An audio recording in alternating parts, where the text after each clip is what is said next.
"Oh no, oh no, oh no." Those were the screams echoing through the bakery. "Look at the rat, look at the rat." Terrified customers shouted, climbing onto chairs and knocking over coffee cups. That's when Emma Wilson, just 20 years old, with her soft blue eyes and fair skin marked by exhaustion, watched her small bakery daily bread turn into complete chaos. The grey rat ran desperately between the tables, while Mrs. Carman, a 70-year-old woman who visited the bakery every day, screamed, as if she had seen the devil himself. Mr. Frank, the retiree who always bought French bread in the morning, climbed onto a chair with impressive agility for his age. "Calm down, everyone! Calm down!" Emma tried to calm the customers while chasing the rodent with a broom in her hand. Her brown hair had escaped from her bun, and her white apron was stained with flour and now also with sweat. That's when she saw the rat hide behind the flour bags in the storage room. Without thinking twice, Emma dove between the bags, trying to protect her most precious merchandise. The special flour she used to make Sunday breads, those that still brought some loyal customers to her small bakery in Santa Monica, California. "No, no, no," she shouted, extending her hands to keep the rat away from the already torn bag. That's when she felt the sharp, burning pain. The cornered and desperate rodent sank its small but sharp teeth into her right hand, between her thumb and index finger. Emma let out a muffled scream, more from frustration than pain. She looked at the bleeding wound and felt tears burn her eyes. It wasn't just the injury that hurt her. It was the feeling that her life was crumbling like a house of cards. At 20, she carried the weight of keeping alive the memory of her grandfather, James Wilson, the man who raised her among batches of bread and stories of overcoming adversity. James had died 3 years ago, leaving her not only the bakery, but also debts that seemed to grow every month. "Miss, are you okay?" The deep, worried voice made her look up. At the storage room door stood a tall man with broad shoulders and well-cut black hair. His penetrating blue eyes seemed genuinely concerned. He wore a white dress shirt and dark jeans. Simple clothes, but Emma had an eye for these things. That shirt probably cost more than she earned in 2 weeks. It was Michael Brooks, 33 years old, heir to the largest chain of gourmet bakeries in the United States, Brooks and Sons. But Emma didn't know that. To her, he was just another curious person who had stopped to observe the commotion. I'm fine." Emma tried to compose herself, hiding her injured hand behind her body. "It was just a scratch." Michael frowned. Even in the dim light of the storage room, he could see blood dripping from her fingers. There was something about this young woman's posture that intrigued him, the way she tried to maintain dignity even amid chaos. "That's not a scratch," he said, taking a step forward. "You need to take care of that. It could get infected." "I said I'm fine," Emma responded with more firmness than she intended. The truth was, she didn't have money to go to the doctor, and the last thing she wanted was to accept help from a stranger. Michael observed the environment around him. The bakery was small, with walls painted in light yellow already faded by time. The smell of fresh bread mixed with the aroma of freshly brewed coffee. On the shelves, he saw traditional breads, croissants, pastries, and homemade cookies. Everything very simple, very different from the sophisticated stores of his chain. But there was something special there, something he couldn't identify in the modern, air-conditioned bakeries he knew. Maybe it was the care with which each product seemed to have been prepared, or the way the few remaining customers treated Emma, not just as a merchant, but as someone from the family. "At least let me buy something for you to put on that." "Won't," Michael insisted. "Is there a pharmacy nearby?" Emma stared at him with her blue eyes, trying to decipher his intentions. Why would a clearly successful man care about a baker he barely knew? "Why do you want to help me?" she asked directly. The question caught Michael by surprise. He himself didn't know the answer well. There was something about that woman that touched him in a way he couldn't explain. Maybe it was the courage with which she faced the situation, or the way her eyes revealed an inner strength he rarely saw in people from his social circle. "Because," he hesitated, Because you seem like someone who deserves to be cared for. Emma felt her heart race. It had been a long time since someone had spoken to her that way. Since her grandfather's death, she had gotten used to solving everything alone, not depending on anyone. "I don't need charity," she murmured, but her voice didn't sound as firm as she would have liked. "It's not charity," Michael responded, softly. "It's humanity." At that moment, the silence between them was interrupted by a familiar voice. "Emma, honey, where are you?" It was Grace, 45 years old, the neighbor who helped at the bakery during busy hours. Grace was a black woman with a robust build and a contagious smile, who treated Emma as if she were her own daughter. "I'm here, Grace," Emma responded, trying to hide the desperation in her voice. Grace appeared at the storage room door and immediately noticed the situation. Her attentive eyes caught the blood on Emma's hand and the presence of the unknown man. "My God, girl, what happened to you?" she exclaimed, running to Emma. "It was the rat. It bit me when I was trying to protect the flour," Emma explained, finally showing the wound. Grace examined the injured hand with maternal care. "This needs to be cleaned properly, Emma. And you?" She turned to Michael. "Who are you?" Michael hesitated for a second. For the first time in a long time, he didn't want to be identified as the Millionaire heir. "I'm Mike. I was walking by when I heard the noise." "Well then, Mike, help me take this stubborn girl to properly treat this wound," Grace said with authority. "Emma, you're coming with me right now to wash this and put medicine on it." Emma was about to protest, but the pain was getting more intense. Reluctantly, she allowed Grace to lead her to the small sink at the back of the bakery. Michael followed them, observing the interaction between the two women. There was genuine affection there, a real concern that he rarely saw in his world of business and interests. While Grace cared for Emma's wound, Michael couldn't take his eyes off the young baker. There was something about her that deeply intrigued him, the way she bit her lower lip when she felt pain, trying not to show weakness, the way her blue eyes closed when Grace applied the disinfectant. "There, girl, now I'm going to get a bandage from the pharmacy on the corner," Grace said. "And you, Mike, stay here with her. Don't let this stubborn girl go back to work before I get back." Michael nodded, feeling strangely honored by the older woman's trust. When they were alone, Emma finally looked directly at him. "Why are you still here?" she asked.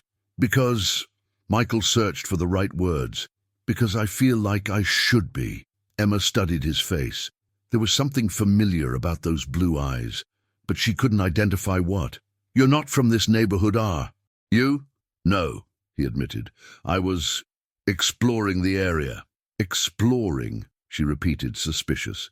"Are you a real estate agent?"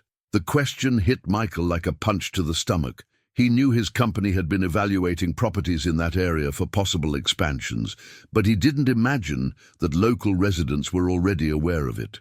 "No," he answered quickly. "I'm not a real estate agent." Emma seemed relieved, but still maintained a cautious expression. "So, what do you do?"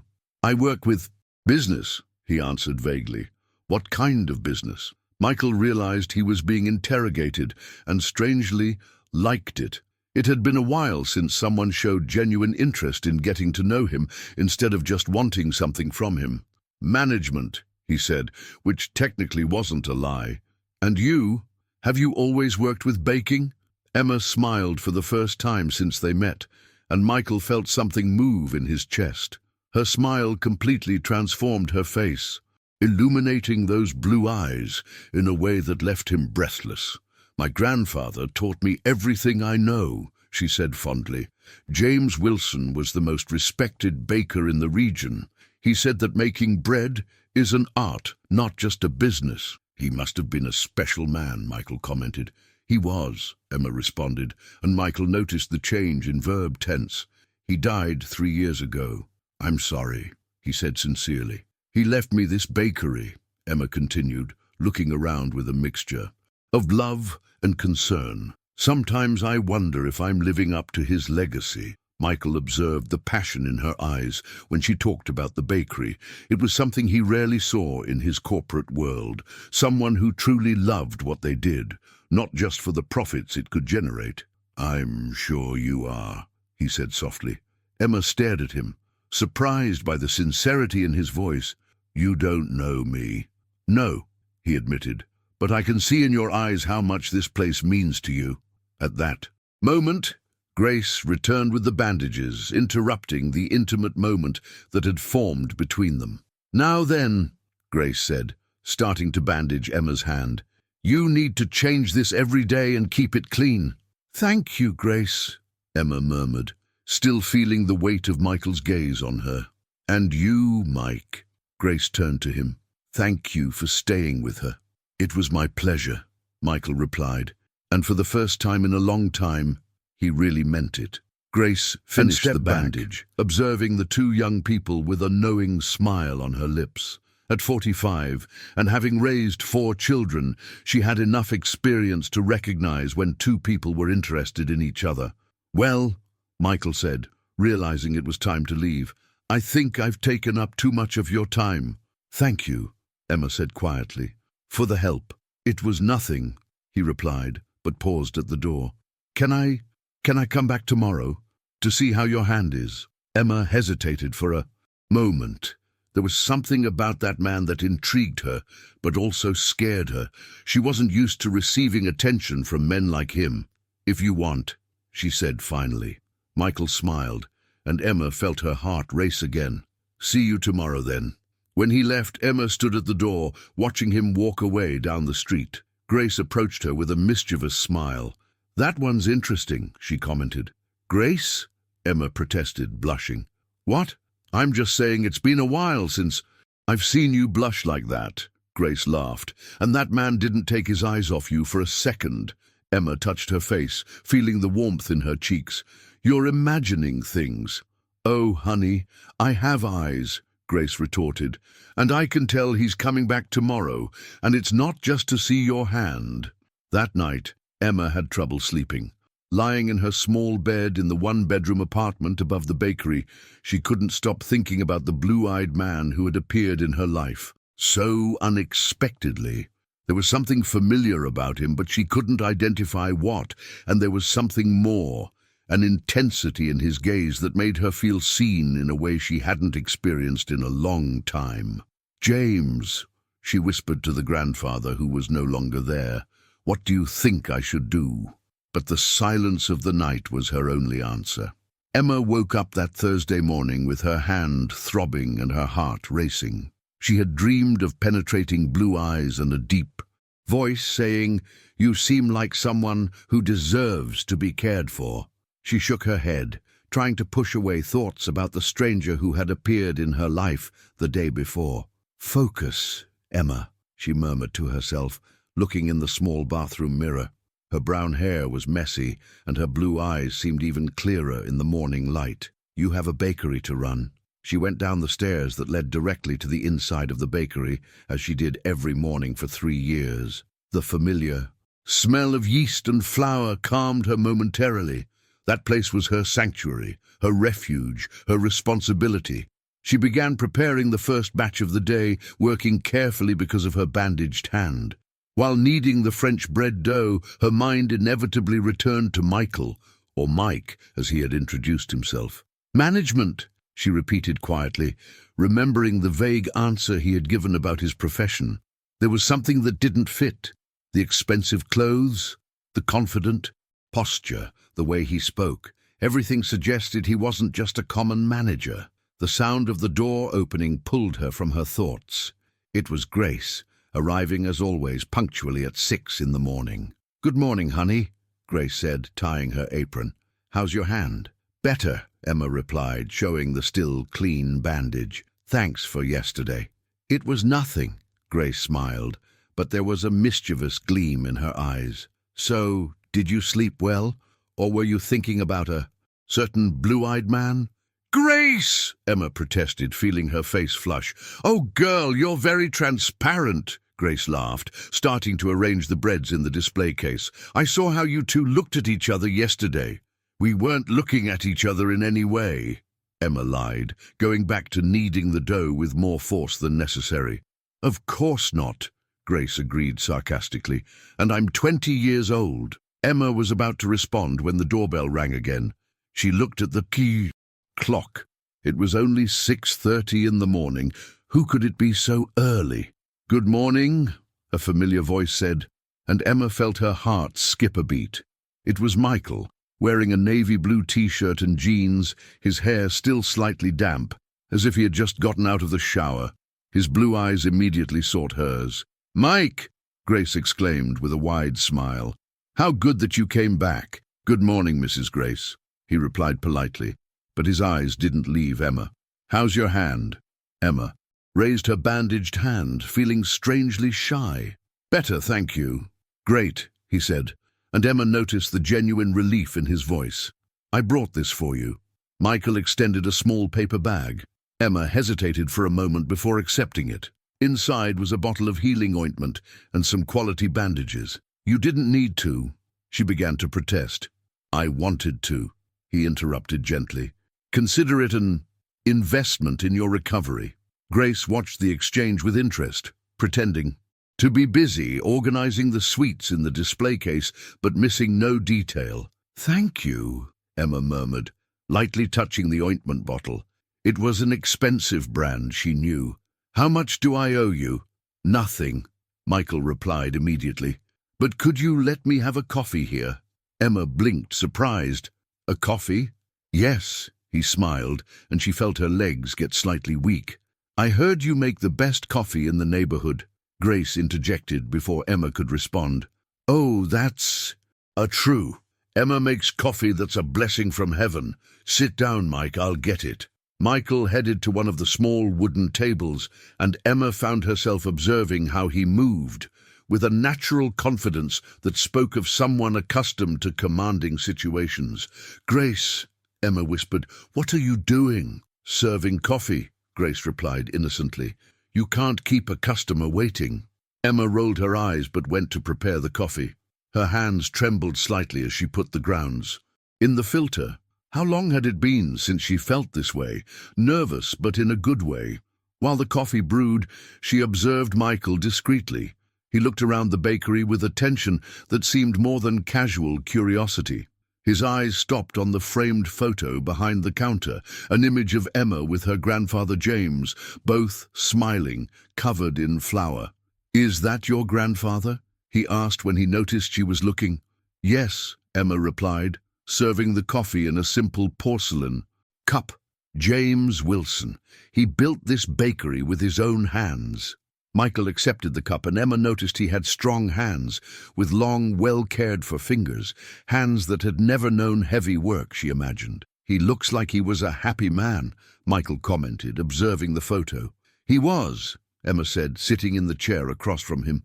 "He always said happiness was in simple things, a well-made bread, a sincere smile, a tight hug." Michael took a sip of coffee and closed his eyes for a moment. "This coffee is really exceptional," Emma smiled, feeling proud. "Grandpa's recipe. He said the secret was roasting the beans with love." "Love," Michael repeated, as if he were experimenting with the concept. "He seems to have been a wise man." "The wisest I knew," Emma agreed. "He taught me that it doesn't matter what you do, as long as you do it with love and dignity." Michael observed her as she spoke. There was a passion in her eyes that he had never seen before. In company, meetings, people talked about profits, expanding markets, defeating competitors, but Emma talked about love, about dignity, about making a difference in people's lives. "And you?" Emma asked, interrupting his thoughts. "Did your parents teach you anything special?" The question hit Michael unexpectedly. He thought of Robert Brooks, his father, who had died 2 years ago. Robert was a hard man, focused only on results. He had never talked about love or dignity, only about profit and expansion. "My father taught me that the business world is ruthless," he replied honestly, "that you need to be strong to survive." Emma noticed the change in his tone of voice. "You didn't like him?" Michael hesitated. He rarely talked about his feelings regarding his father. "I respected him, but I don't know if I really knew him." "I'm sorry," Emma said softly, and Michael realized she really meant it. "He died 2 years ago," Michael continued, surprised by his own honesty. "Heart attack. He worked too much. And now you manage his business." Michael nodded, feeling the familiar weight of responsibility on his shoulders. Yes. Sometimes I wonder if I'm making the right choices. Emma studied him carefully. You seem like someone who cares about doing the right thing. Sometimes doing the right thing for business isn't the right thing for people, he said, thinking about the decisions he would have to make soon about expansions and acquisitions. Then maybe you need to redefine what right thing means, Emma suggested. Michael stared at her, impressed by the simplicity and depth of her observation. You're very wise for someone so young. My grandfather always said wisdom comes from pain, not age, Emma replied. And I've lived enough pain for several lifetimes. Before Michael could ask what she meant, Grace approached the table. Sorry to interrupt, but Emma, a registered letter arrived for you, she said, extending an official envelope. Emma took the letter with trembling hands. Her name was written on the front, along with the bakery's address. The sender was a law firm she didn't know. Open it, Grace encouraged, noticing Emma's hesitation. With nervous fingers, Emma opened the envelope and began to read. As her eyes scanned the lines, her face paled. It can't be, she murmured. What is it, honey? Grace asked, worried. Emma looked up and Michael saw tears forming there. They want to evict me. They say the bakery's deed has problems, that the land belongs to someone else. Michael felt his stomach contract. He had a terrible idea of what might be happening. Let me see, he said, extending his hand for the letter. Emma hesitated for a moment, then handed him the document. Michael read quickly, and his worst nightmare was confirmed. The letter was from the law firm representing Brooks & Sons. 30 days, Emma whispered. They give me 30 days to leave. Michael felt as if he had been struck by lightning. He knew his company was evaluating properties in the region, but he didn't know they had already started legal processes. And he didn't know that one of the properties in question was exactly the bakery where he was sitting. There must be a mistake, he said, but his voice didn't sound as convincing as he would have liked. A mistake? Emma stared at him with eyes bright with tears. Do you think this is a mistake? Michael began, but didn't know what to say. How could he explain without revealing who he really was? Grace took the letter from his hands and read quickly. Brooks & Sons, she murmured. I've heard that name before. Michael felt his blood freeze in his veins. They own a chain of gourmet bakeries, Grace continued. Rich people who get richer by stepping on the poor. Emma sobbed, covering her face with her hands. My grandfather must be turning in his grave. He worked his whole life to build this place. Michael stood up abruptly, feeling like the worst kind of person. There was a woman who had touched his heart in just 24 hours, and his own company was destroying her life. Emma, he began, but the words died in his throat. You what? She raised her red eyes to him. Are you going to tell me everything will be okay, that I should just get a lawyer? Maybe I can help, he said desperately. Maybe I can find out who's behind this. Emma stared at him with a mixture of hope and distrust. Why would you do that for me? You don't even know me. Because, Michael hesitated, because what's happening isn't fair. Grace watched the exchange between them with redoubled attention. There was something about Michael's behavior that didn't fit. The way he had gone pale when reading the letter, how his hands trembled slightly. Mike, Grace said slowly, do you know this company, Brooks & Sons? Michael felt as if he were walking on a tightrope over an abyss. I've heard of it, he said cautiously.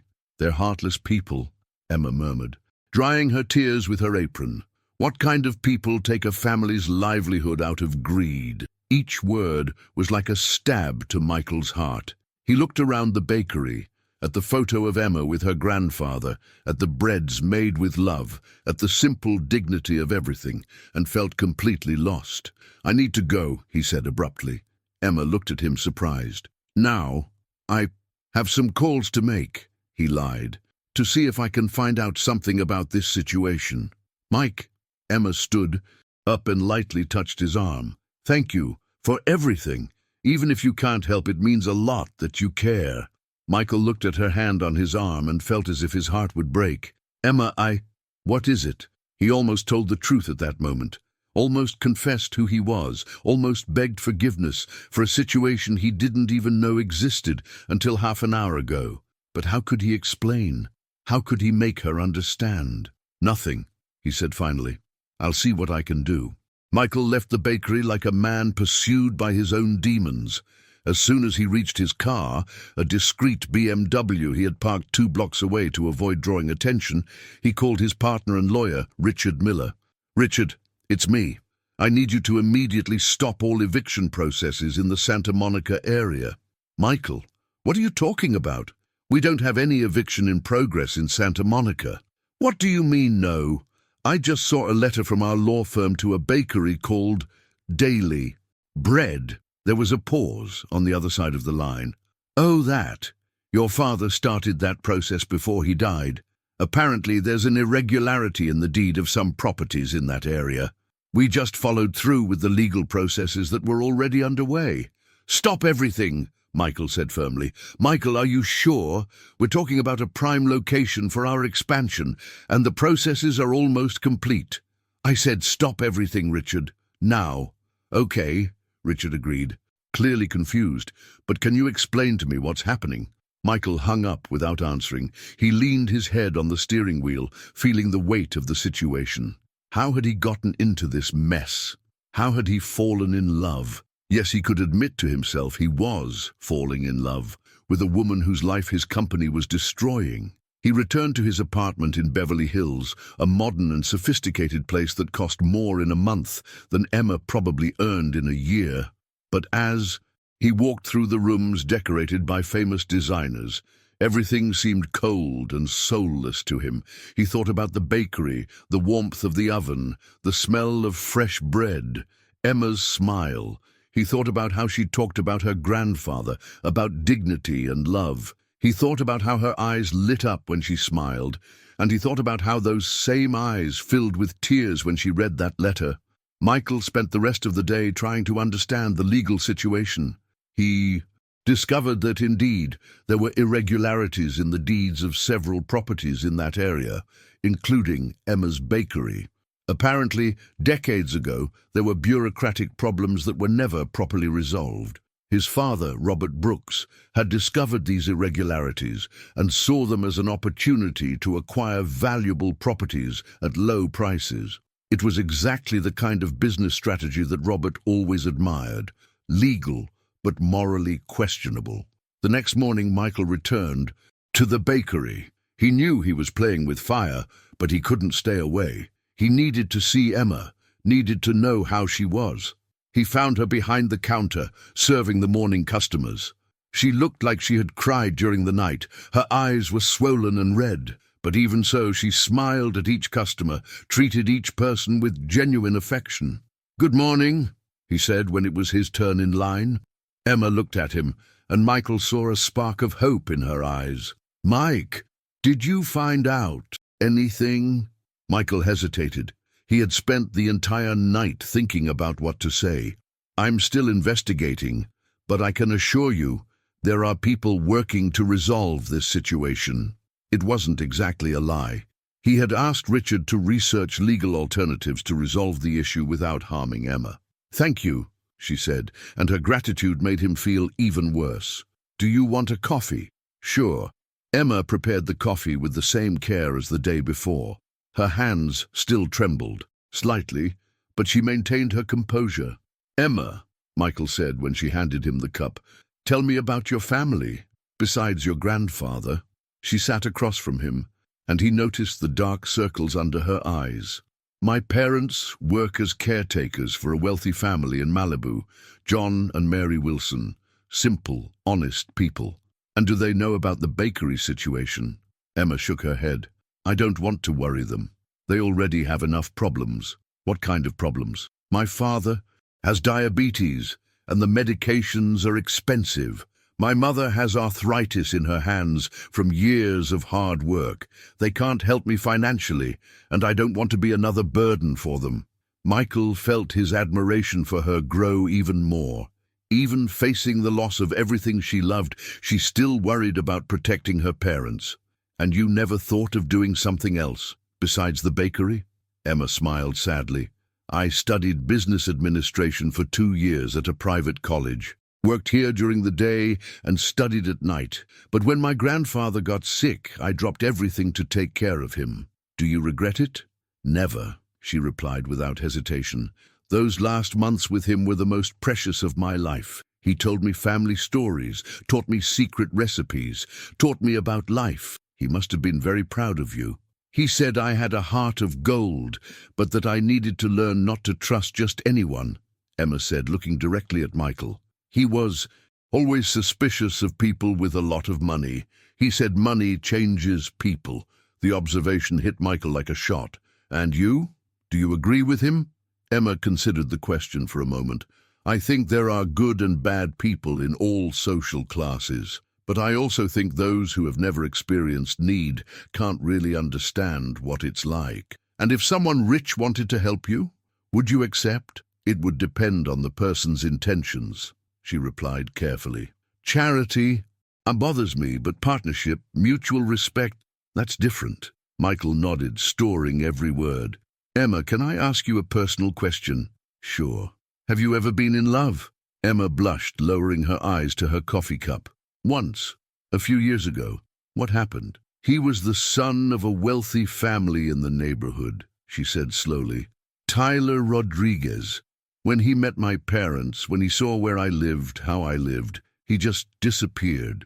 Michael felt a wave of anger against the unknown man. I'm sorry. It was better that way, Emma said, trying to sound carefree. It showed what kind of person he really was. Not all men are like that, Michael said softly.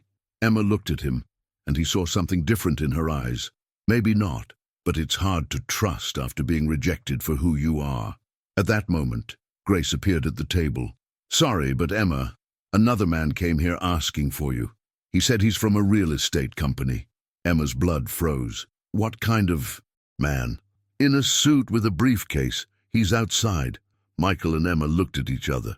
Do you want me to stay? He asked. Please, she whispered. They went out together to meet a middle-aged man, bald, wearing a grey suit and carrying a leather briefcase. Are you Emma Wilson? The man asked. I am, Emma replied, raising her chin with dignity. I'm Carlos Martinez from Progress Real Estate. I'm here to do a property evaluation. Evaluation for what? For the sale, the man replied, coldly. The new owner wants to know the exact value of the property. Emma paled. New owner? Yes, ma'am. Brooks and Sons is already the legal owner of this property. You have 30 days to vacate, as you were informed. Michael stepped forward, trying to control his anger. Excuse me, but this is happening very fast. The lady still has rights. The realtor looked at Michael with disdain. And who are you? A friend, Michael replied firmly. Well, friend, I suggest you advise the young lady to look for a place to live, because this property will be demolished in 60 days to make room for a new gourmet bakery. Emma let out a muffled moan. Demolished? Yes. The current structure doesn't meet the company's standards. A modern store will be built, with air conditioning, parking, everything a real bakery needs to have. Michael saw Emma shake as if she had been punched. The idea that everything her grandfather had built would be demolished, replaced by a modern and soulless version, was devastating. You can't do this, Michael said, his voice trembling with anger. We can, the realtor retorted. Everything is within legality. The lady can hire a lawyer if she wants, but I can guarantee it will be a waste of time and money. Emma leaned against the wall, breathing with difficulty. Michael immediately went to her, placing his hand on her back. Are you okay? No, she whispered. I'm not okay. They're going to destroy everything. Everything my grandfather built. All the memories. The realtor continued taking notes, completely ignoring Emma's emotional state. Michael felt an almost uncontrollable urge to rip that briefcase from the man's hands and throw it in the street. When do you plan to demolish? Michael asked, trying to keep his voice calm. As soon as the tenant vacates, the realtor replied. The company is eager to start construction. Apparently they already have everything planned. Emma began to cry silently, and Michael felt his heart break. He put his arm around her, pulling her close. "It's okay," he murmured in her ear. "Everything will be okay." But how could everything be okay when he himself was part of the problem? The realtor finished his notes and prepared to leave. "Miss Wilson, I suggest you start looking for another place. The real estate market is hot. It's going to be hard to find something in your budget." After the man left, Emma completely collapsed in Michael's arms. He held her tight, feeling her tears wet. "His shirt. They're going to destroy everything," she sobbed. "The oven my grandfather built with his own hands, the counter where he taught me to count money, the wall where he marked my height every birthday." Michael closed his eyes, feeling her pain as if it were his own. How could he tell her that he not only knew the company that was destroying her life, but that he owned it? "Emma," he said softly, "do you have somewhere to go? Family? Friends?" She shook her head against his chest. "My parents don't have space, and I can't bother anyone with my problems." "You're not a problem," Michael said firmly. "You're an extraordinary person going through a difficult time." Emma pulled away from him, drying her tears with the back of her hand. "Why do you care so much about me? You don't even know me." Michael looked into her blue eyes, now red from crying so much, and knew he could no longer lie to himself. He was in love with her, completely, irrevocably in love. "Because in 2 days, you've shown me more about courage, dignity, and love than I learned in 33 years of life," he said honestly. Emma stared at him, as if trying to read his soul. "Mike, who are you really?" The question caught him off guard. "What do you mean?" "You're not just any manager," she said slowly. "The way you talk, how you dress, how you act, you're used to commanding, not obeying." Michael felt panic grow in his chest. "Emma, and yesterday, when you read that letter, you went pale as if you'd seen a ghost, as if you knew something about that company." "I don't know anything about Brooks and Sons," he lied, hating himself for it. Emma studied him for a long moment. "Okay, but Mike, be honest with me about one thing. Do you feel something for me?" The question caught him completely off guard.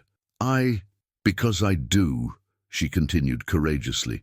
"And I know it's crazy, because we've only known each other for 2 days, but there's something about you that makes me feel seen, understood." Michael looked at that extraordinary woman, brave enough to confess her feelings even in the worst moment of her life, and knew he could no longer run. "Yes," he said quietly, "I feel it, more than I should." Emma smiled for the first time since she had read the eviction letter, and Michael felt as if the sun had come out after a storm. "Then help me," she said, "not with money or charity, but stay with me while I fight for all this. Be my friend." "Emma," Michael said, taking her hands in his, "I promise I'll do everything in my power to help you." And at that moment, he knew he would have to find a way to resolve that situation without losing the woman who had changed his life in just 2 days. Michael spent the night awake, pacing around his apartment like a caged lion. With each step, he saw Emma's face, her blue eyes full of tears, her voice breaking when she talked about the bakery's demolition. At 5 in the morning, he made a decision. He picked up the phone and called. "Richard?" "Michael, it's 5 in the morning," the lawyer's sleepy voice complained. "Richard, I need all the information about the bakery process in Santa Monica, everything, and I want alternatives." "Alternatives?" "Ways to cancel the eviction, ways to transfer the property, anything." There was a pause. "Michael, what's happening? You've been acting very strange since yesterday."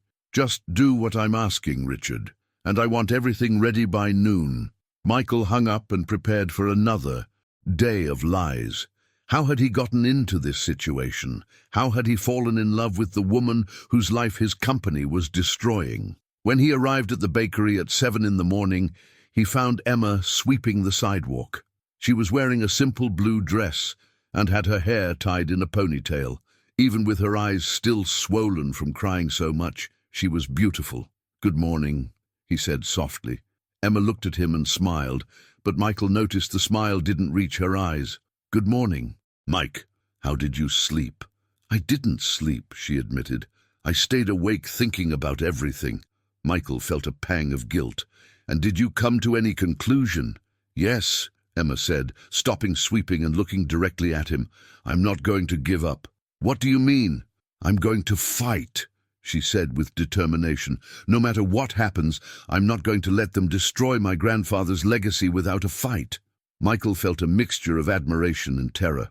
Emma, do you have resources to hire a lawyer? No, she admitted, but Grace knows a lawyer who works with social causes. He said he can take a look at the case. That's great, Michael said, but inside he was panicking. If Emma hired a lawyer, he would inevitably discover Michael's connection to Brooks and Sons. Mike, Emma said, touching his arm, thank you for staying with me yesterday. It meant a lot. Michael looked at her hand on his arm and felt as if he were betraying her trust just by being there. Emma, I need to tell you something. What? Before he could respond, Grace appeared at the bakery door. Emma, the lawyer is here, she announced. Dr. Maurice Silver. A man of about 50 approached. He was tall, thin, with greying hair and glasses. He wore a simple but well-maintained suit. Miss Wilson, he extended his hand to Emma. I'm Maurice Silver. Grace told me about your situation. Dr. Maurice, thank you so much for coming, Emma said, shaking his hand. The lawyer looked at Michael. And you are? Mike, Michael replied, feeling increasingly uncomfortable. I'm Emma's friend. Great. Can you show me the documentation? Emma led everyone inside the bakery. She brought an old shoebox full of papers, deeds, receipts, documents her grandfather had kept over the years. Dr. Maurice examined the documents carefully. Michael watched nervously, knowing that at any moment the lawyer could discover something that would expose him. Well, Dr. Maurice said finally, the situation is complicated, but not impossible. What does that mean? Emma asked. It means there are irregularities in the documentation, yes, but there's also evidence that your family has rights to this property that precede Brooks and Sons' claim. Michael felt his blood freeze. What kind of evidence? Grace asked. Tax payment receipts, records of property improvements, witnesses who can attest that the Wilson family was always considered the legitimate owner, the lawyer explained. But I'll need to investigate more deeply. Dr. Maurice, Emma said nervously, I need to be honest with you. I don't have money to pay lawyer fees. Don't worry about that now, he said gently. First, let's see if we have a case. If we do, we'll find a way to work this out. Michael watched the conversation, feeling worse and worse. Those good people were fighting against his own company, and he was there pretending to be a friend. There's one more thing, Dr. Maurice continued. I'd like to investigate who exactly is behind Brooks and Sons. Sometimes when we know our opponent, we can find ways to negotiate. Do you think they would negotiate? Emma asked hopefully. It depends on who's in command, the lawyer replied. Some companies are more open to dialogue than others.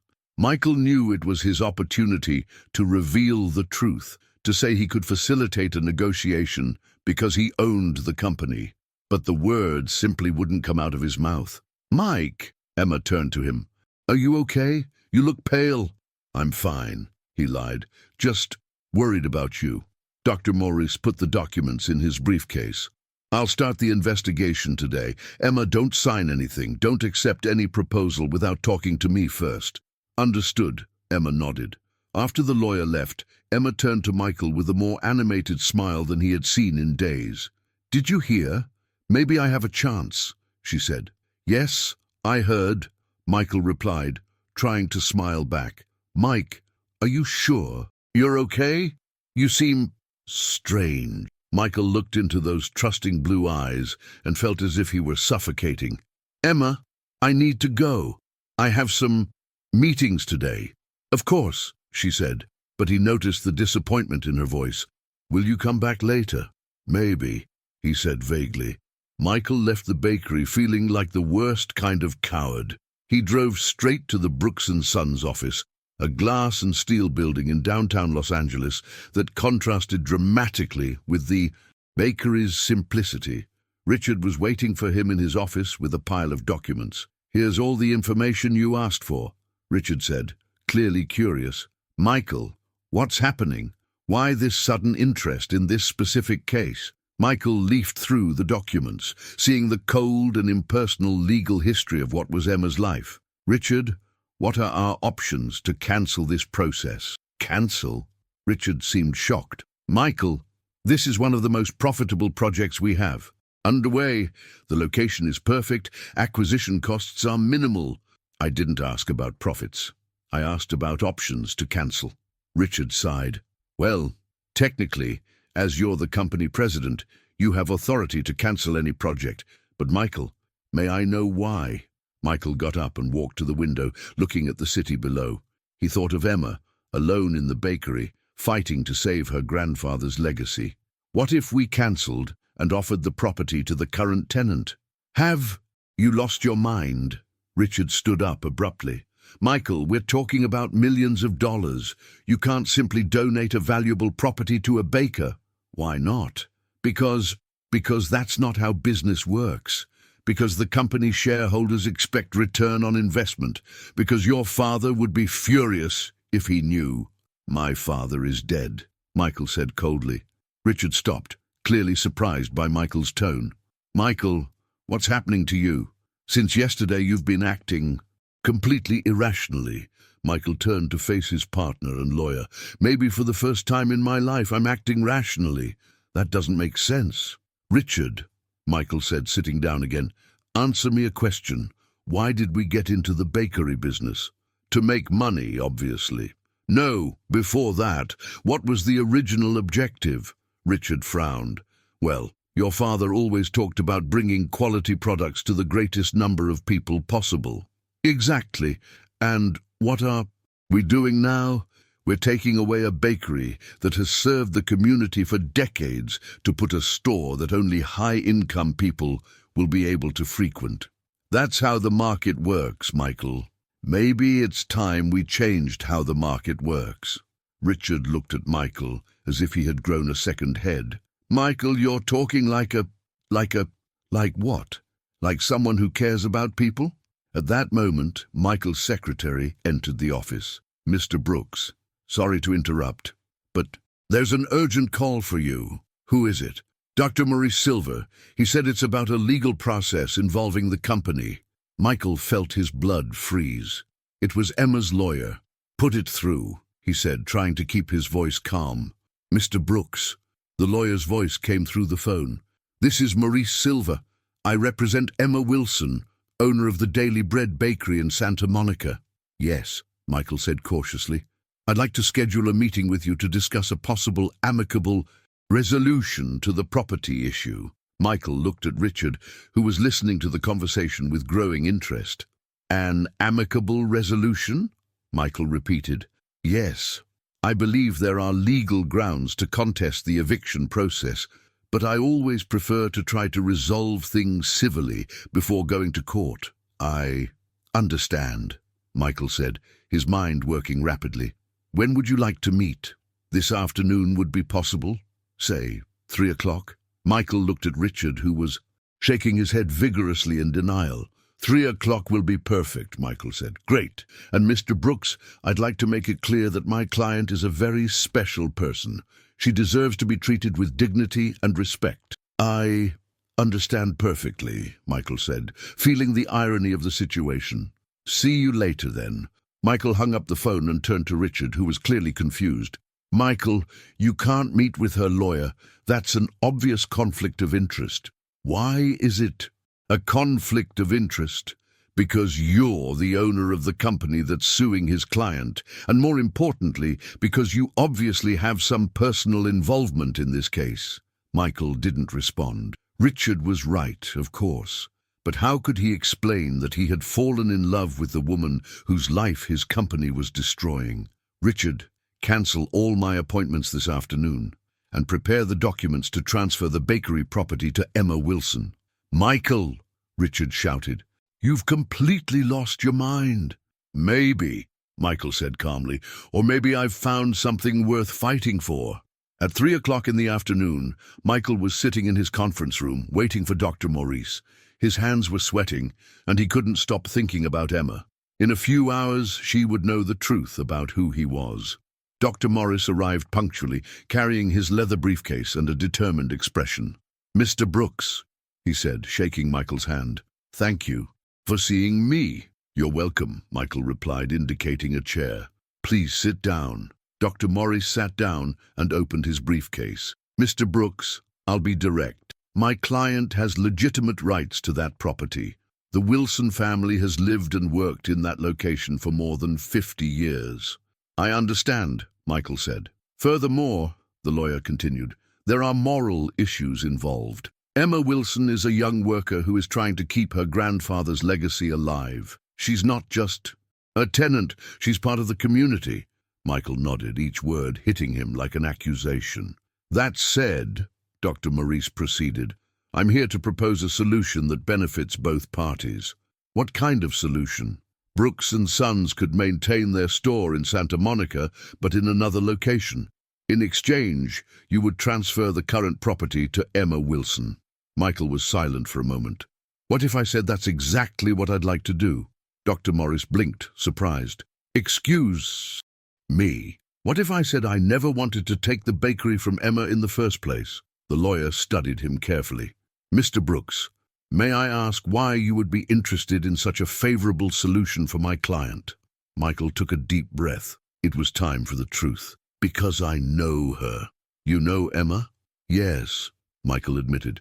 We met a few days ago. Dr. Maurice's expression changed completely. Mr. Brooks, are you telling me you personally know the woman your company is trying to evict? Yes. And does she know who you are? Michael lowered his eyes. No. Dr. Maurice leaned back in his chair, clearly processing the information. Mr. Brooks, this is very complicated. I know.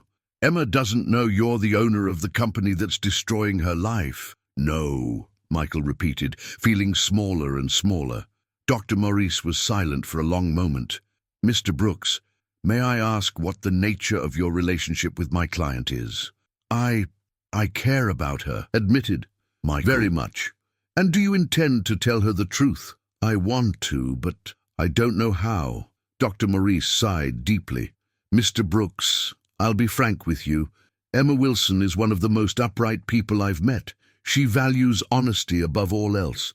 If she finds out you lied to her— I know, Michael interrupted. I know I might lose her. Then why don't you tell the truth now, before it's too late?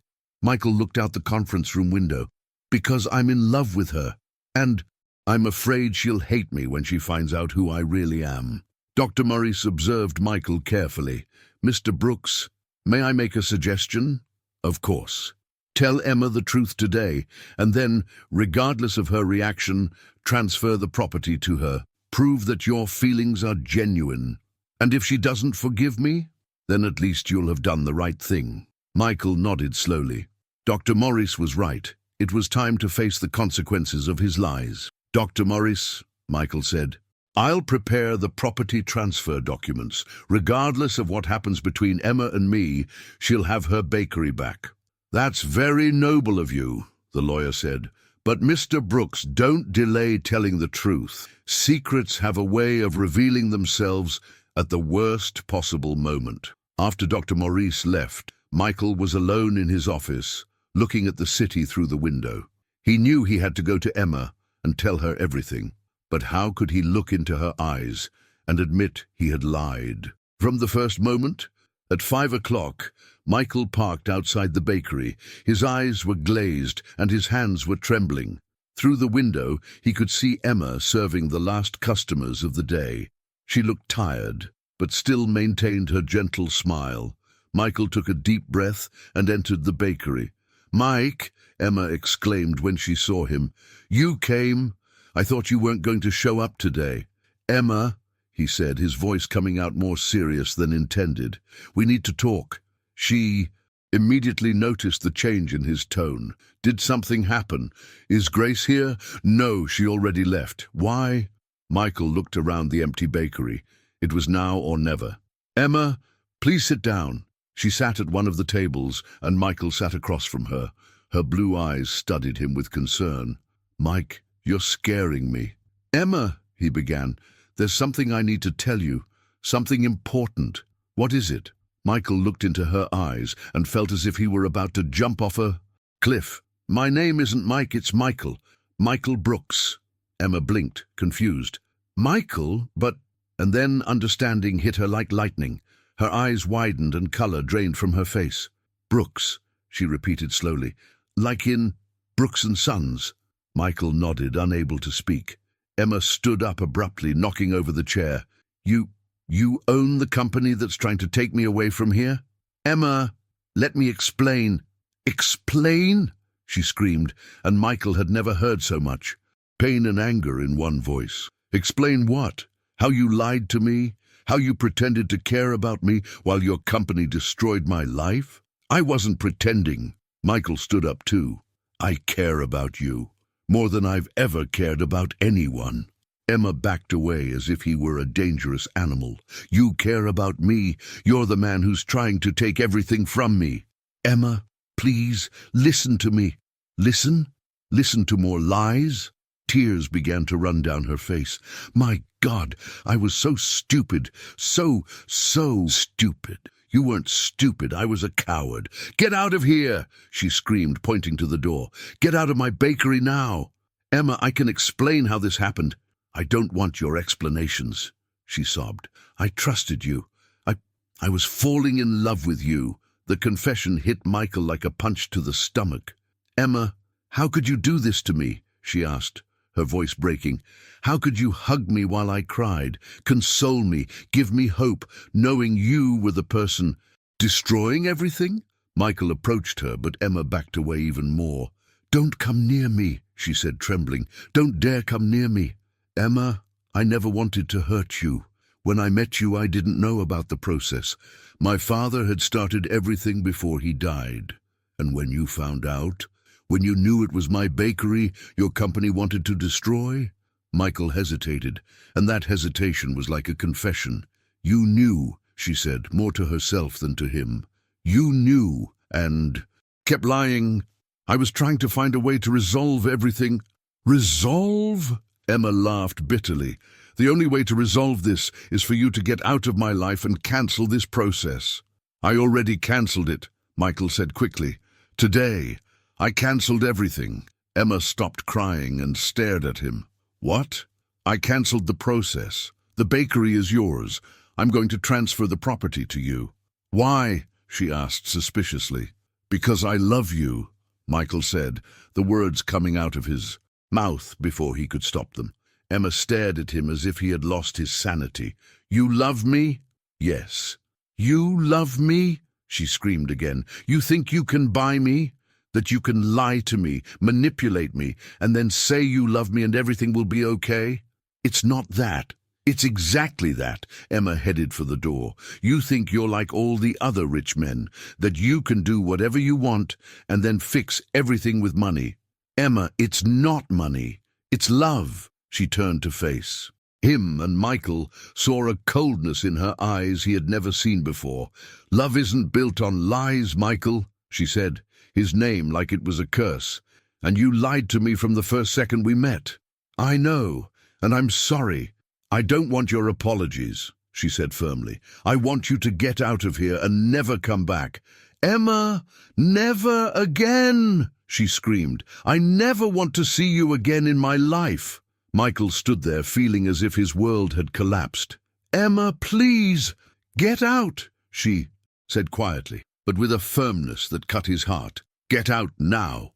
Michael looked at her one more time, at the blue eyes that now saw him with contempt, at the face he had memorized in every detail, at the woman who had completely changed his life. And then he left. On the street, Michael leaned against the car and closed his eyes. He had lost everything.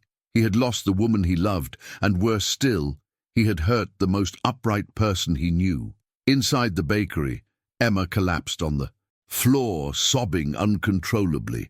How had she been so blind? How had she not realized she was falling in love with the man who was destroying her life? Grace arrived an hour later and found Emma still crying on the bakery floor. My God, girl, what happened? Grace, Emma sobbed. He lied to me.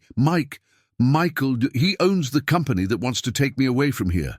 Grace knelt beside Emma, pulling her into a maternal embrace. Oh, honey. Oh, my girl. I'm so stupid, Emma cried.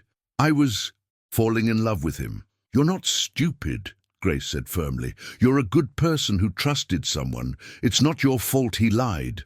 Grace, what am I going to do? How am I going to keep living knowing I fell in love with the man who wanted to destroy everything I love? Grace held Emma's face in her hands.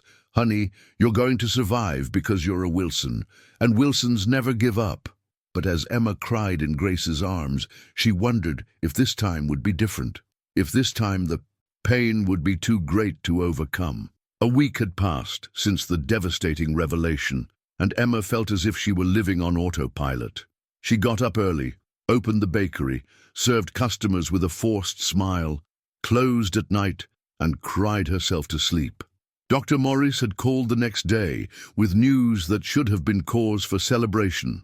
Brooks & Sons had officially cancelled the eviction process and was preparing documents to transfer the bakery property to Emma at no cost. It's unbelievable, Dr. Morris had said. In 20 years of practice, I've never seen a company simply give up a profitable project like this. But Emma couldn't rejoice. Every time she thought about the bakery being officially hers, she thought of Michael, of his blue eyes, his gentle voice, how he held her when she cried, knowing all the time that he was the one causing her pain. Emma, you can't continue like this, Grace said that Thursday morning, observing the deep, dark circles under the young woman's face. You're barely eating, barely sleeping. I'm fine, Emma lied, kneading the dough with more force than necessary. No, you're not, Grace insisted. And you know what? That man isn't well either. Emma stopped kneading. What do you mean? I saw him yesterday, Grace said calmly. He was standing across the street looking at the bakery. He looked like a lost man. Grace, he stayed there for more than an hour, Emma, just looking, as if he were trying to gather courage to come in. Emma felt her heart race but shook her head vigorously. I don't care, he lied to me. Yes, he lied, Grace agreed. But honey, sometimes people lie because they're afraid of losing something precious. Are you defending him? No, Grace said firmly. I'm defending you, and you're destroying yourself because of a man who's clearly suffering as much as you are. Emma was about to respond when the doorbell rang. They turned to see who was entering. It was an elegant woman of about 60. She had well-groomed graying hair, wore an expensive two-piece suit, and carried an Italian leather purse. Excuse me, the woman said with a polite but cold voice. Are you Emma Wilson and Grace? We are, Emma replied cautiously. How can I help you? The woman looked around the bakery with an expression that mixed nostalgia and disapproval. My name is Patricia Brooks. I'm Michael's mother. Emma felt as if she had been punched in the stomach. Grace immediately positioned herself beside Emma, as if to protect her. What do you want here? Grace asked coldly. Patricia ignored Grace and focused her grey eyes on Emma. I want to talk to the young woman who turned my son's head. I didn't turn anyone's head, Emma replied, trying to keep her voice firm. Your son lied to me. Yes, I know, Patricia said surprisingly, and I came here to explain why. Emma and Grace exchanged glances. Explain? May I sit down? Patricia asked, indicating one of the tables. Emma hesitated, but curiosity overcame her anger. You may. The three women sat down, and Patricia carefully placed her purse on the table. Emma, Patricia began, do you know the story of how Brooks & Sons started? No, Emma replied dryly. My husband, Robert Brooks, started with a small bakery in 1985, a bakery not very different from this one here. Emma frowned. This wasn't what she expected to hear. Robert was an ambitious man, Patricia continued. He wanted to grow, expand, create empire, and over the years he succeeded. But in the process, Patricia paused, as if the next words were difficult to say. In the process, he forgot why he started. He forgot the love for baking, forgot the people who helped him in the beginning. Why are you telling me this? Emma asked. Because Michael isn't like his father, Patricia said firmly. He never was. Robert always pressured Michael to be harder, more focused on profits. But Michael always had too soft a heart for business. A soft heart? Emma laughed bitterly. He was willing to take me from my home. No, Patricia said calmly.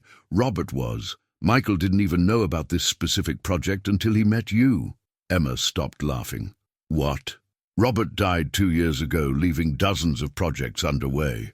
Michael inherited everything, including legal processes he didn't even know existed. Grace leaned forward. Are you saying Michael didn't know about Emma's bakery? Exactly, Patricia confirmed.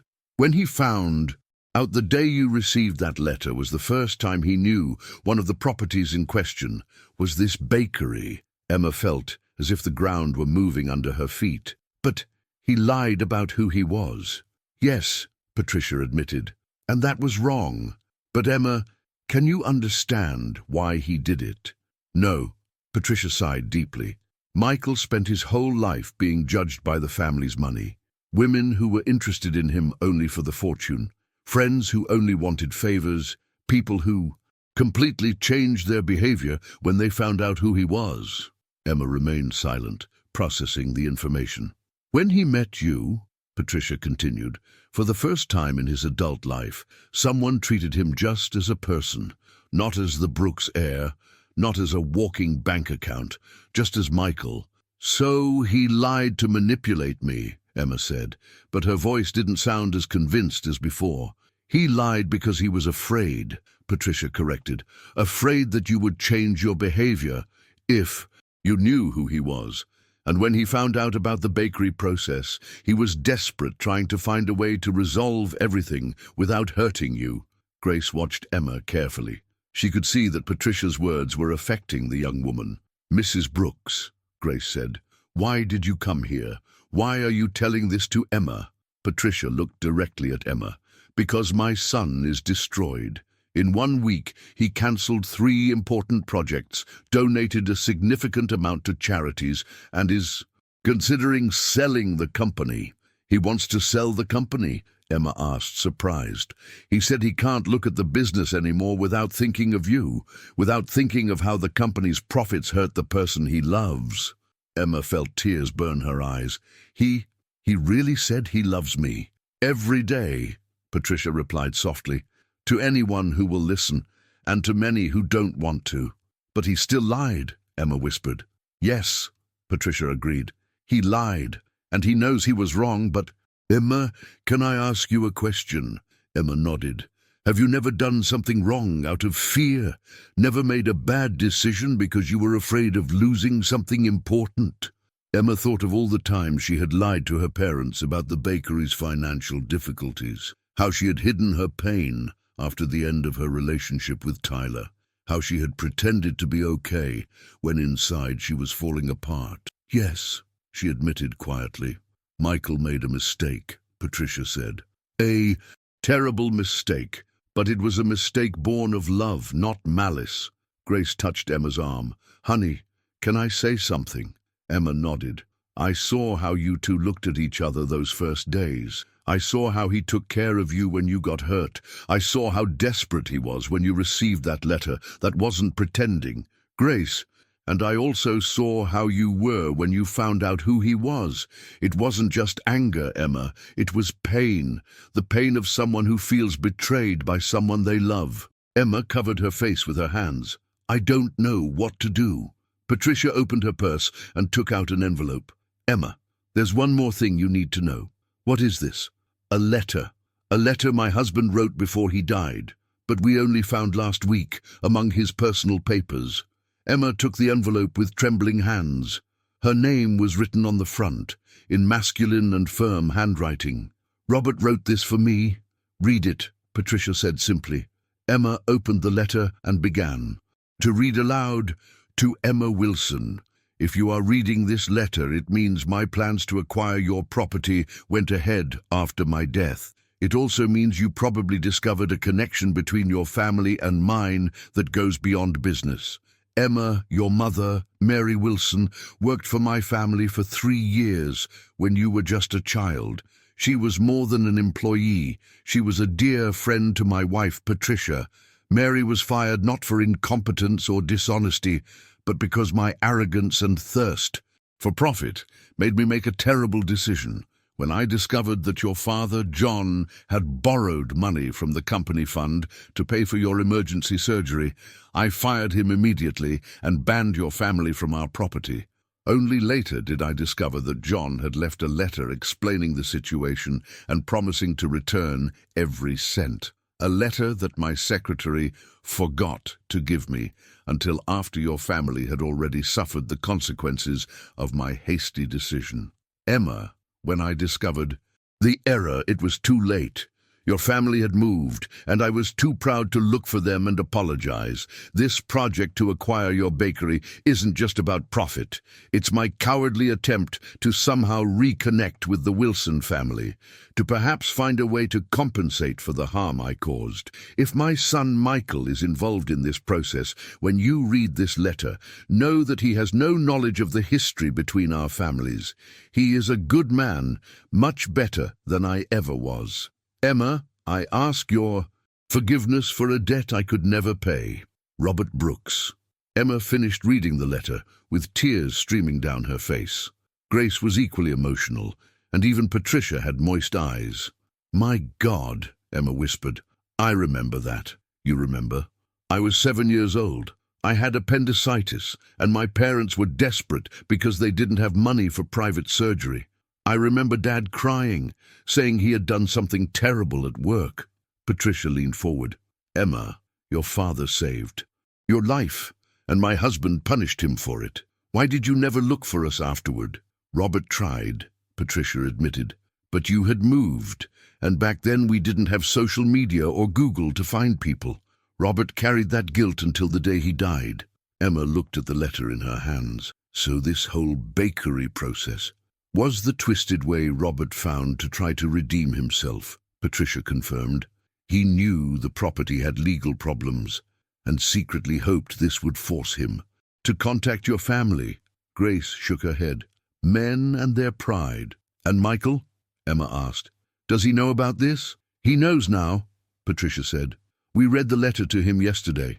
He was devastated to learn that the family his father harmed was exactly the family of the woman he loves. Emma was silent for a long moment, processing everything she had discovered. The story between their families was much more complex than she had imagined. Mrs. Patricia, Emma said finally, why are you telling me all this? Why is it important to you that I forgive Michael? Patricia smiled for the first time since she arrived. Because in 65 years of life, I've never seen my son shine the way he shone when he talked about you. And because I think you and Michael have the opportunity to build something that Robert and I never could with your family, a relationship based on honesty and true love. Emma looked at Grace, who nodded encouragingly. Emma, Patricia continued, I'm not asking you to forgive Michael immediately. I'm just asking you to consider giving him a chance to prove his love is real. At that moment, the doorbell rang. All three women turned to see who was entering. It was Michael. He stopped at the door like a deer caught in headlights, seeing his mother sitting with Emma and Grace. Mom, he said, confused. What are you doing here? I was telling Emma about your father's letter, Patricia said calmly. Michael looked at Emma, and she saw the same pain in his blue eyes that she felt in her own heart. Emma, he said softly, I'm sorry for everything. Emma studied him, the man who had lied to her, but who had also cancelled the process against her bakery, the man who was the son of someone who had harmed her family, but who clearly had no knowledge of it, the man who had won her heart in 3 days and broken it on the 4th. Michael, she said, her voice barely coming out in a whisper, we need to talk. Patricia stood up gracefully, taking her purse. I think it's my time to leave. Mom, Michael began. Michael, she said firmly, you have a lot to talk about with Emma, and this time be completely honest. Patricia headed to the door, but stopped beside Emma. My dear, remember what we talked about. The heart sometimes knows things the mind takes time to understand. After Patricia left, Grace also stood up. I'm going to make some very strong coffee, she said. You're going to need it. Emma and Michael were alone. For the first time since the devastating revelation, the silence between them was heavy, loaded with pain, love, regret, and hope. Emma, Michael said finally, I don't know where to start. Start with the truth, Emma said softly. The whole truth. Michael took a deep breath. The truth is that the moment I first saw you, in the bakery storage room, with your hand bleeding and your eyes full of determination, something changed inside me. Emma remained silent, listening. The truth is that I spent my whole life being judged by my last name and my bank account.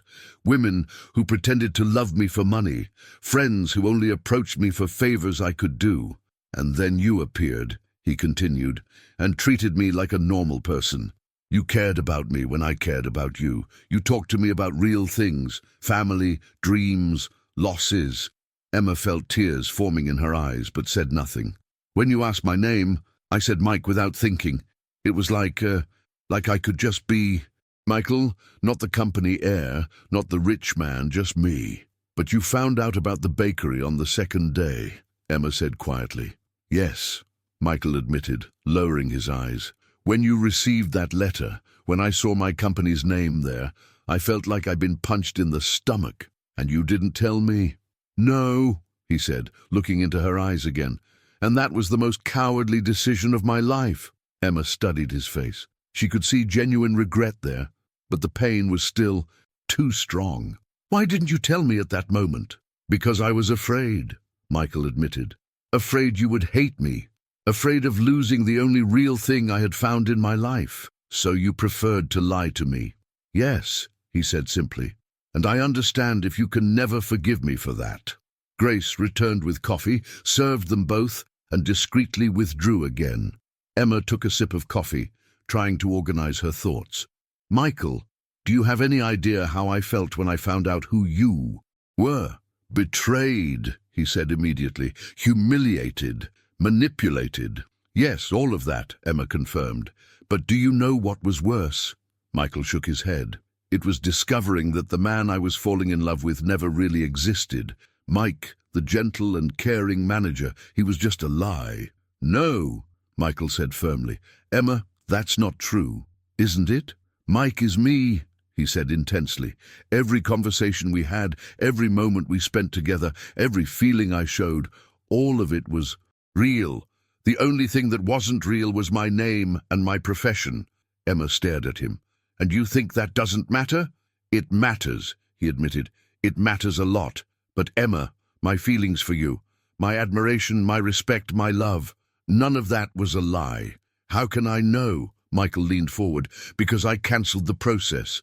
Because I'm transferring the property to you without asking for anything in return.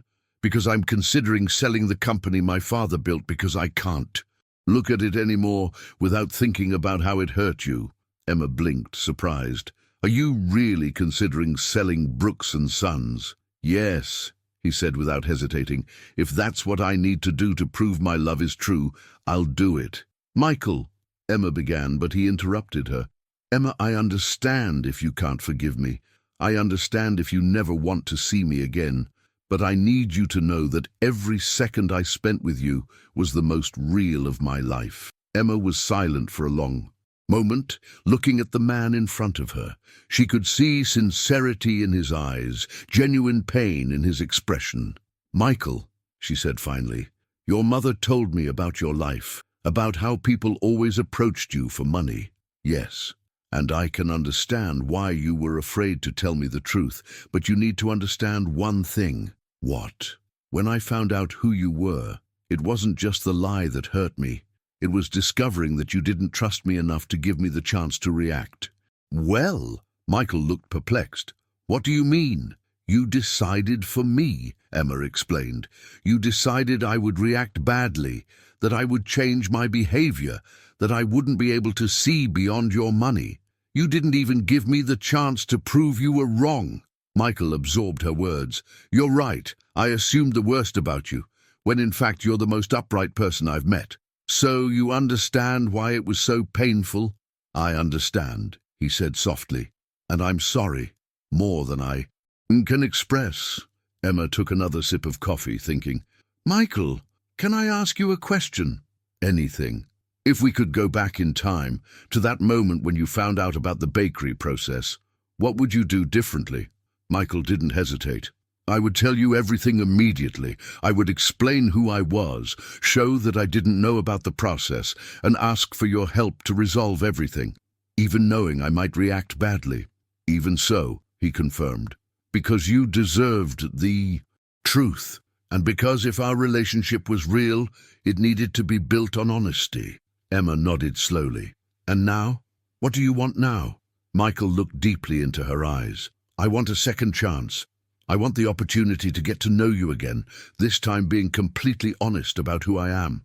And if I said I need time, that I can't simply forget everything that happened, I would wait, he said immediately, for as long as you needed. Emma stood up and walked to the window, looking at the street where she had grown up. Michael remained seated, respecting her space. You know, Emma said after a moment, my grandfather always told me something. What? He said people shouldn't be judged by their worst moments, but by what they do after them. Michael felt a spark of hope. And what did I do after? Emma turned to face him. You cancelled the process. You transferred the property to me. You came here to apologize. You're considering changing your whole life. Yes. And you're here, being honest with me about your feelings, even knowing I might reject you.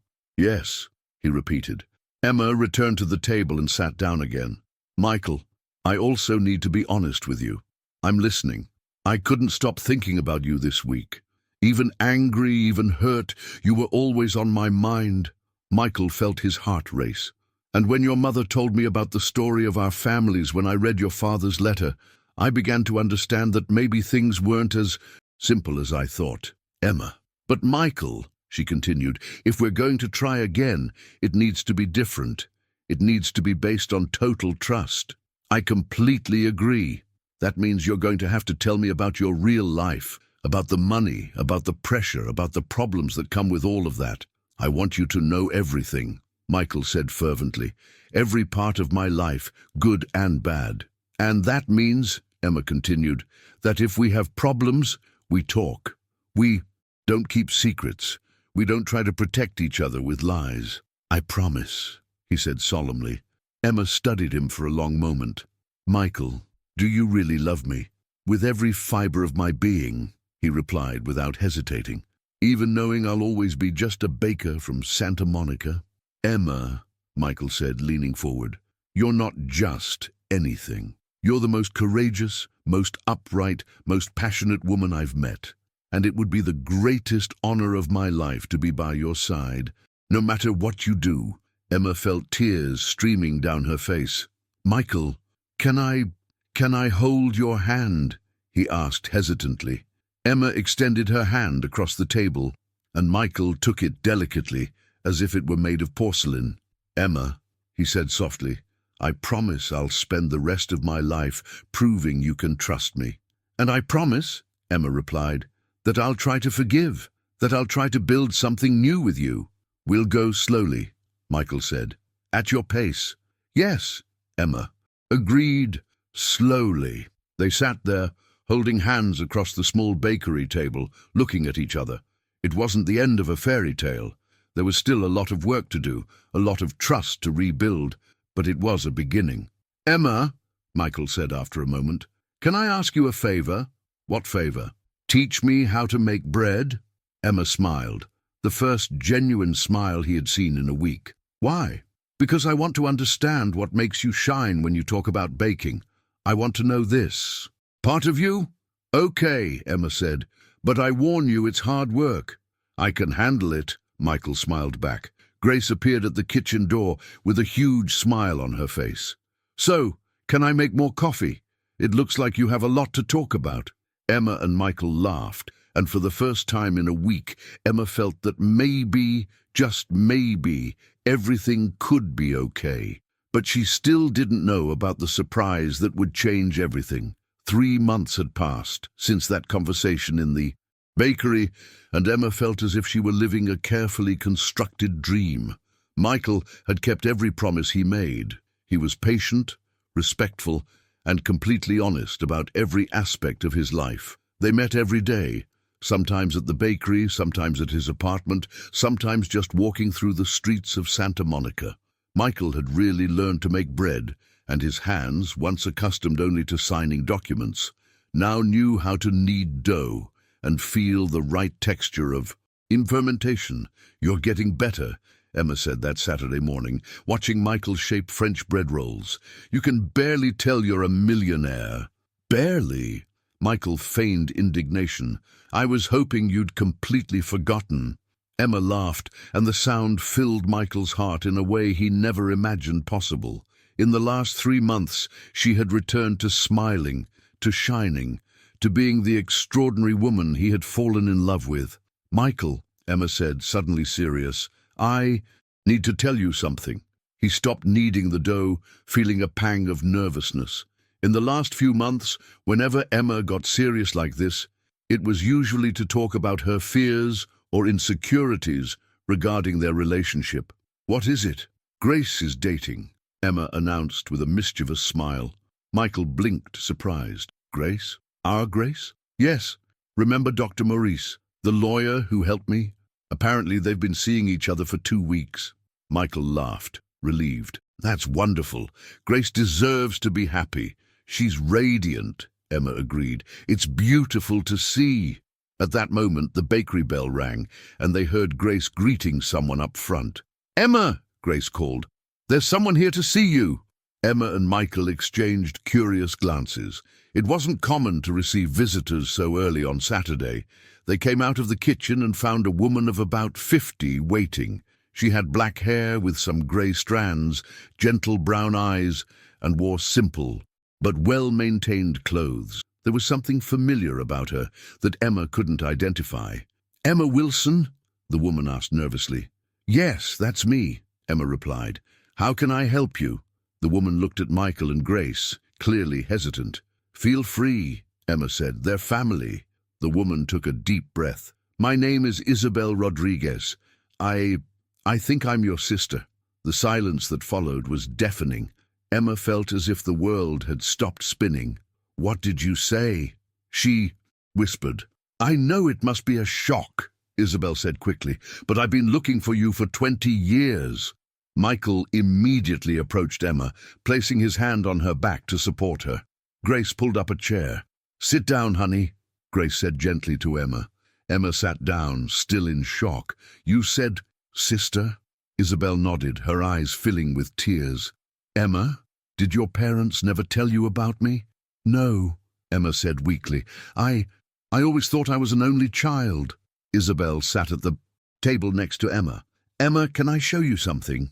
She opened her purse and took out an old photo, yellowed by time. It was an image of 2 babies, a girl of maybe 2 years old holding a newborn baby. "This is you," Isabel said, pointing to the baby. "And this is me." Emma took the photo with trembling hands. There was something undeniably familiar in the older girl's eyes. "I don't understand," Emma said.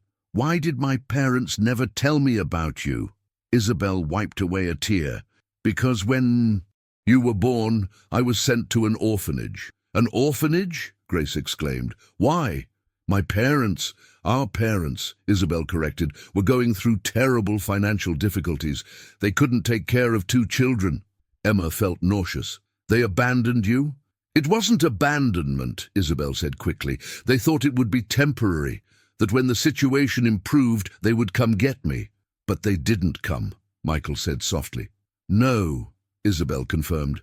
"And when they finally managed to stabilize financially, the orphanage said I had been adopted by a family from another state." Emma covered her mouth with her hands. "My God." "But I hadn't been adopted," Isabel continued. "There was an error in the documentation. I spent my entire childhood at the orphanage, waiting for someone to come get me." "Isabel," Emma whispered, "when I turned 18 and left the orphanage, I started looking for you. But John and Mary Wilson are very common names. It took me years to find the right parents." Michael watched the scene with a broken heart. He could see the pain in both women, Emma discovering she had a sister she never knew, and Isabel discovering she had spent her whole life looking for a family that thought she was being well cared for. "How did you find me?" Emma asked. Isabel smiled sadly. "Through the bakery. I knew the family's last name was Wilson and that they had a connection to baking. I spent months researching all the bakeries in Lossie. Angelis with the Wilson name. And our parents? Emma asked. Have you talked to them? Not yet, Isabel admitted. I wanted to talk to you first. I wanted to make sure that you would like to know me. Emma looked at the photo again, then at Isabel. Now that she knew, she could see the similarities, the shape of the eyes, the curve of the smile, something in the expression that was undeniably familiar. Isabel, Emma said, her voice breaking, I always felt there was something missing in my life, like there was a piece of me I couldn't find. Isabel began to cry. I always dreamed of this moment. I always wondered if you thought about me, if you missed me without even knowing I existed. Emma stood up abruptly and pulled Isabel into a hug. The two sisters embraced for the first time in 20 years, crying together for all the lost time. Michael and Grace watched the scene with tears in their eyes. It was impossible not to be moved, seeing that reunion. I have so many questions, Emma said, pulling away to look Isabel in the eyes. I want to know everything about your life, about how you survived, about your dreams. And I want to know everything about you, Isabel replied, about how you became this strong and beautiful woman standing in front of me. Do you have a family? Emma asked. Husband, children? Isabel shook her head. No, I always had difficulty forming deep bonds. I think because I spent so much time feeling abandoned.